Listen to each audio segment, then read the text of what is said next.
केंद्रीय गृह मंत्री अमित शाह ने कांग्रेस पर बोला हमला का आर्टिकल 370 हटाने की 17 महीने की रिपोर्ट मांगने वाले 70 साल का हिसाब दें। कांग्रेस को भ्रम न फैलाने को कहा। अमित शाह ने लोकसभा में पेश किया जम्मू कश्मीर रीऑर्गेनाइजेशन बिल। कहा आपकी 4 पीढ़ियों ने जो काम किया वो हमने 1.5 साल में कर दिखाया।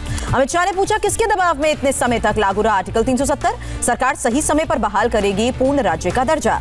शाह बोले जम्मू कश्मीर में परंपराएं बदल रही हैं। पहले कश्मीर में राजा रानी के पेट से पैदा होते थे शासक, अब सामान्य लोग शासन करेंगे। अमित शाह ने कहा विपक्ष को हर बात में हिंदू मुस्लिम दिखता है। जम्मू कश्मीर के सभी अफसर भारत माता की संतान हैं। लोकसभा में वित्त मंत्री निर्मला सीतारमण का राहुल गांधी पर जोरदार हमला। कहा भारत का डूम्सडे मैन विध्वंसक राजनीति करने का भी आरोप लगाया। वित्त मंत्री निर्मला सीतारमण ने कांग्रेस की 2 प्रवृत्तियों पर ध्यान देने को कहा लोकतांत्रिक संस्थाओं में कांग्रेस की आस्था खत्म हुई। निर्मला ने राहुल पर संवैधानिक पदों पर बैठे लोगों के बार-बार अपमान का भी आरोप लगाया। कहा पूर्व पीएम मनमोहन सिंह का कर चुके हैं अपमान।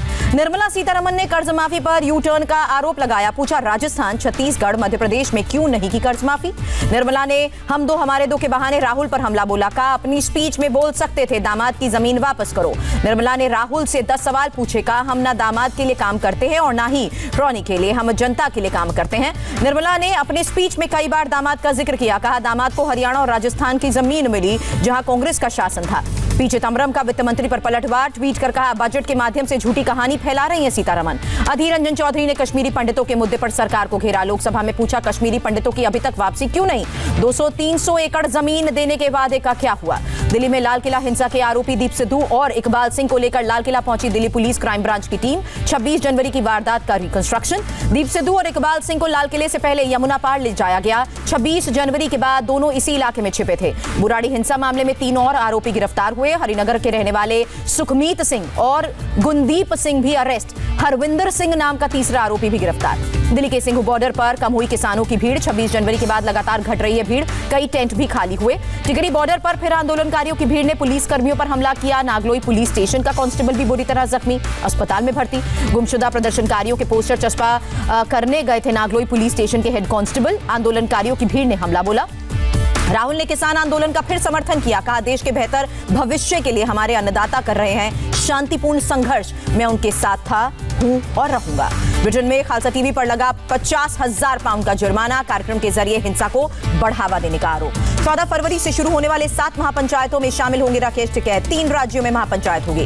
राहुल गांधी के राजस्थान दौरे का दूसरा दिन। अजमेर के वीर तेजाजी महाराज मंदिर में पूजा की। बीजेपी के 3 सांसदों ने दिया राहुल गांधी के खिलाफ विशेषाधिकार हनन का नोटिस। बिन मंजूरी के सदन में मौन रखने को सदन की अवमानना बताया। बीजेपी सांसद निशिकांत दुबे ने कहा राहुल पर बनता है विशेषाधिकार हनन का मामला। संसद की अवमानना का भी आरोप लगाया।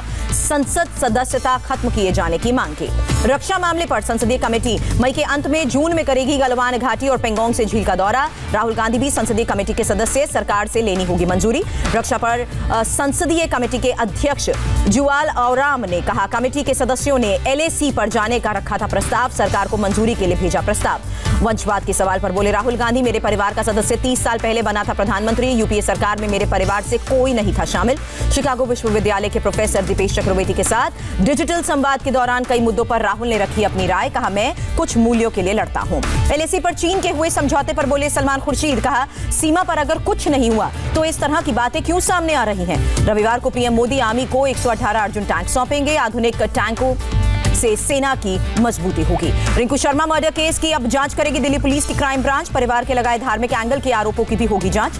क्राइम ब्रांच की टीम रिंकू मर्डर के सभी गवाहों से फिर से बयान दर्ज कराएगी। रिंकू के घर जाकर क्राइम सीन का भी लेगी जायजा। तनाव के बाद मंगोलपुरी में रिंकू शर्मा के घर के बाहर पुलिस की तैनाती। पुलिस ने मर्डर के 5 आरोपियों को गिरफ्तार किया। हरियाणा में रोहतक में जाट कॉलेज के मेहर सिंह अखाड़े में फायरिंग। कोच, महिला पहलवान समेत 5 लोगों की जान गई, 2 जख्मी। अखाड़े के ही रेसलिंग कोच सुखविंदर पर फायरिंग का आरोप। फायरिंग में हेड कोच मनोज, उनकी पत्नी साक्षी की भी मौत, मनोज का बेटा घायल। अखाड़े में मीटिंग के दौरान सुखविंदर और मनोज के बीच कहासुनी हुई थी। फायरिंग की आवाज सुनकर आए लोगों पर भी सुखविंदर ने किया फायर। वारदात के बाद सुखविंदर फरार हुआ। पुलिस ने सुखविंदर की तलाश और पूरे मामले की जांच के लिए टीम बनाई है। रोहतक पुलिस के मुताबिक शिकायत के बाद सुखविंदर को कोच पद से हटाया गया था और इसी का बदला लेने के लिए वारदात को अंजाम दिया। 5 हत्याओं से रोहतक को दहलाने वाले सुखविंदर पर 1 लाख का इनाम घोषित। पुलिस ने कई राज्यों से मांगी मदद। सुखविंदर की तलाश में जुटी STF और पुलिस की टीम। सूत्रों के मुताबिक दिनेश त्रिवेदी जल्द ज्वाइन करेंगे बीजेपी आला कमान ने दिनेश की ज्वाइनिंग को हरी झंडी दी। इंडिया टीवी पर बोले दिनेश त्रिवेदी, कहा जिस पार्टी को हमने बनाया उसकी आत्मा नहीं रही, अंतरात्मा की आवाज सुनकर पार्टी छोड़ी। दिनेश त्रिवेदी ने कहा कमर्शियल एडवाइजर्स ने टीएमसी पर कब्जा किया। बोले सत्ता एक जरिया, मकसद नहीं, सत्ता के लिए मूल्यों का नहीं कर सकता त्याग। दिनेश त्रिवेदी ने ममता पर विचारधारा से भटकने का भी आरोप लगाया। कहा हिंसा और करप्शन की राह पर चल रही है टीएमसी, केंद्र से झगड़ कर नहीं हो सकता बंगाल का विकास। उत्तराखंड के चमोली में 7वें दिन भी रेस्क्यू जारी। तपोवन में बड़े टनल के नीचे छोटे टनल की भी ड्रिलिंग की गई। एनटीपीसी के मुताबिक छोटे टनल में 12 मीटर लंबे और 75 किलोमीटर चौड़ी ड्रिलिंग का भी काम पूरा हुआ। छोटे टनल में पानी और मलबे का दबाव नहीं। रेणी गांव के ऊपर बनी झील के पास पहुंची एसडीआरएफ की टीम, झील से पानी डिस्चार्ज होने की खबर मिली। उत्तराखंड में टूटे गांव को जोड़ने के लिए सेना का प्रयास जारी। पुल बनाने के लिए ट्रॉली का इस्तेमाल। रेणी गांव में वाली ब्रिज बना रही है बीआरओ की टीम, जल्द शुरू होगी लोगों की आवाजाही। रामपुर में एनआरसी के खिलाफ दंगा भड़काने के खिलाफ एक्शन शुरू हुआ।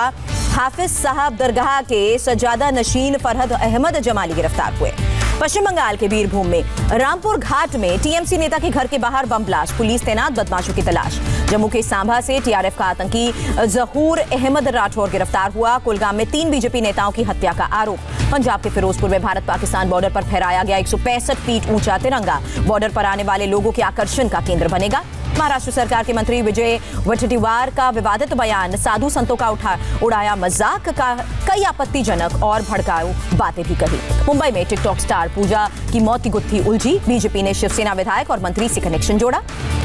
वानावाड़ी पुलिस ने एक्सीडेंटल डेथ केस से मामला दर्ज किया था। बीजेपी विधायक अतुल भातखलकर ने मुख्यमंत्री को पत्र लिखकर हत्या का मामला दर्ज करने की अपील की। महाराष्ट्र में टिकटॉक स्टार की मौत पर देवेंद्र फडणवीस ने सवाल उठाए। पूछा 12 ऑडियो क्लिप मिलने के बावजूद एफआईआर में देरी क्यों हुई। तरनतारन में बॉर्डर पर बीएसएफ जवानों और तस्करों के बीच फायरिंग, एक पाकिस्तानी घुसपैठिया मारा गया। सर्च ऑपरेशन के दौरान हेरोइन से भरे 14 पैकेट भी बरामद हुए। राष्ट्रीय वीरता पुरस्कार 5 बच्चों से मिले यूपी के सीएम योगी आदित्यनाथ। एक बच्चे ने योगी के सामने बांसुरी पर बजाया देशभक्ति का गीत। बीजेपी के पूर्व सहयोगी ओम प्रकाश राजभर ने सीएम योगी पर निशाना साधा। कहा इस्तीफा देकर मठ लौटे सीएम योगी। केंद्रीय मंत्री नितिन गडकरी ने देश में सीएनजी से चलने वाला पहला ट्रैक्टर लॉन्च किया। कई केंद्रीय मंत्री रहे मौजूद। आगरा लखनऊ एक्सप्रेसवे पर बड़ा हादसा, कन्नौज के पास तालग्राम इलाके में ट्रक से कार भिड़ी, 6 की जान गई। घने कोहरे की वजह से कार ड्राइवर को नहीं दिखा हाईवे पर खड़ा ट्रक। हादसे में कार का अगला हिस्सा बुरी तरह क्षतिग्रस्त। सीएम योगी ने दुख जताया। ग्रेटर नोएडा की यमुना एक्सप्रेसवे पर कोहरे का कहर, कम विजिबिलिटी की वजह से 6 गाड़ियां टकराई, कार के परखच्चे उड़े, करीब 1 दर्जन लोग घायल हुए। दिल्ली एनसीआर में फिर लौटा घना कोहरा, कई इलाकों में सड़क पर काफी कम विजिबिलिटी, लाइट्स जलाकर गाड़ियां चलती दिखी। तमिलनाडु में पटाखों की फैक्ट्री में भीषण आग, 19 की मौत, 36 से ज्यादा घायल। पीएम रिलीफ फंड से मृतकों के परिवार को 2 लाख रुपए मदद का ऐलान, घायलों को मिलेंगे 50,000। आंध्र प्रदेश के विशाखापट्टनम में खाई में गिरी बस, हादसे में 4 की मौत हुई, कई घायल। जयपुर में 60 मिनट में शहर की सड़क पर 40 किलोमीटर दौड़ी कार, 13 जगहों पर पुलिस से सामना, नाकों पर नाकेबंदी तोड़ी और पुलिस वालों पर गाड़ी चढ़ाने की भी कोशिश की। बेकाबू कार ने कई गाड़ियों को टक्कर मारी, डिवाइडर से टकराकर कार का टायर भी फटा। पुलिस ने आरोपी पर कई धाराओं में केस दर्ज किया। महाराष्ट्र के पालघर में एक केमिकल फैक्ट्री में आग लगी, दमकल की गाड़ियां आग पर काबू पाने में जुटी। मुंबई में 1800 किलो गांजा जब्त किया गया, 2 लोगों की गिरफ्तारी, एंटी नारकोटिक सेल को कामयाबी। ग्रेटर नोएडा में पुलिस और बदमाशों के बीच एनकाउंटर, मुठभेड़ में 1 बदमाश जख्मी।